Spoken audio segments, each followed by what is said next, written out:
Hi there, Gary here from the Australian Cleaning and Restoration Academy. Well, here they give you a little tip about your air scrubber.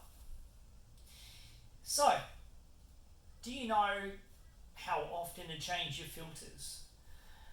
Do you know how big an area it might look after? Do you know how many air exchanges you're supposed to do on the job? What do you mean? So let's talk a little bit about the filters first. So this one here, this is a Husqvarna A1000, has a filter cover here, and this is our pre-filter. So when do we change our pre-filter? Well, your pre-filter really needs to be changed every job or up to a week. So you're thinking, well, what do you mean? So you're putting it in a job for 48 hours, the pre-filter comes out, that goes in the bin, that gets charged on the job, you make a little bit of a profit on that, you put a brand new one back into the slot, and you go to the next job. Now, if the job's going to go for a month, you might change that every week. You might say maybe every 2 weeks, depending on the job. You know, if you have a job that goes longer than a month, depending on how clean the air is. But as a rule of thumb, you want to change it every job or up to a week.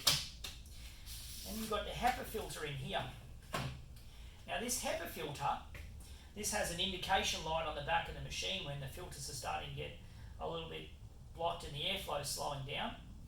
But this is about 1,000 hours for this HEPA. Now, if you're doing lots of really dirty mould jobs and really bad, you might go, hey, I'm going to drop this on this job and put a new one in. And charge it out on the job because it's a high government job or it's something that's really sensitive that you want to make sure your air scrubber is in tip-top shape. You don't want to have a HEPA filter in there that's had 800 hours on it.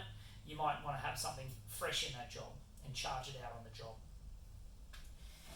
So, how many air scrubbers do I need to put in it? Well, a little bit about the formula. So, you want to get at least 2 air exchanges, that's changing the air inside the chamber, twice per hour for a Category 1 or a Category 2 water events. It's a clean water or a grey water event. For a mould or Category 3, sewage or mould or Category 3 event, you want to be changing the air 4 times an hour. So, I want to change the air 4 times an hour. So you've got some simple maths there. This one's called an A1000. So it does 1,000 cubic metres of air per hour.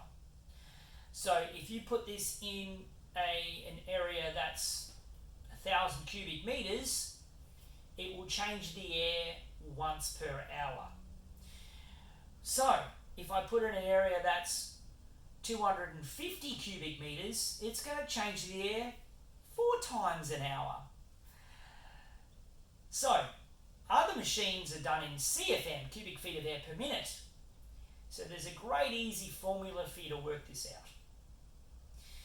So, if it's Category 1 or Category 2, you want to be changing the air twice per hour.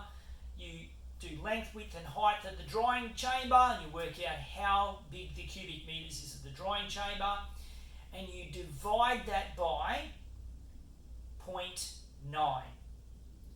Divided by 0.9. And then you divide it by 500 CFM if that's your unit, divided by 500 and it'll come out on how many units you will need. For a Category 3 water event, you want to be changing the air 4 times an hour, so you'd want to be doing 4 air exchanges. So that means I'm going to divide by 0.45. So cubic metres, so if I work out my cubic metres, length, width and height of my drying chamber, I'll work out this room's this and this room, because I've got 5 rooms connected to each other, it works out to be 500 cubic metres or whatever it might be.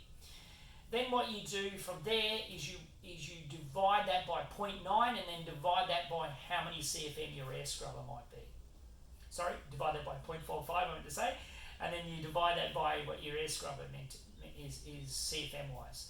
So for category 2, it's by point, you divide by 0.9, and by category 3, you divide by 0.45. So, or you have an air scrubber that's easy, 1,000 cubic meters, you just work it out in your maths, you divide it by, the 4, because it's pretty simple. So, that's a little bit about managing your air scrubbers. A lot of the times I see air scrubbers, and I go, some of them are not a black filter, they're a white filter, and they're black, and I'm going, guys, when did you change that last? Oh, they're expensive. No, they're not.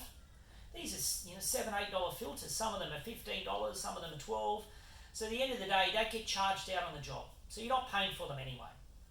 So I hope that little tip helps you how to look after your air scrubber a bit better. Thanks for watching.